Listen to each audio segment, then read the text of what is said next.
মালিক, গত 1 মাস ধরে আমার মেয়েটা অসুস্থ। গত সপ্তাহে আমি টাকা চাইছিলাম, আপনি দেন নাই। যদি আজকে দিতেন তাহলে আমার মেয়েটারে ডাক্তারের কাছে নিয়ে যেতাম। তোর মায়ের বয়স কত? মালিক 18। 50? 18 বছর।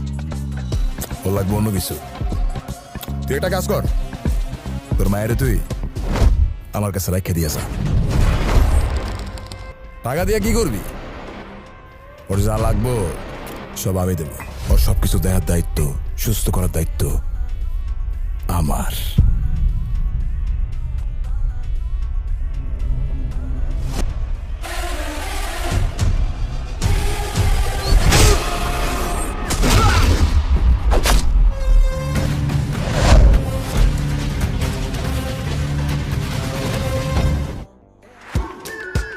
মালিক, গত 1 মাস ধরে আমার মেয়েটা অসুস্থ। গত সপ্তাহে আমি টাকা চাইছিলাম, আপনি দেন নাই। যদি আজকে দিতেন তাহলে আমার মেয়েটারে ডাক্তারের কাছে নিয়ে যেতাম। তোর মায়ের বয়স কত? মালিক 18। 50? 18 বছর। ওর লাগবে অন্য কিছু। তুই একটা কাজ কর, তোর মায়ের তুই আমার কাছে রেখে দিয়েছ। টাকা দিয়ে কি করবি? ওর যা লাগবো সব আমি দেবো। ওর সবকিছু দেওয়ার দায়িত্ব, সুস্থ করার দায়িত্ব আমার।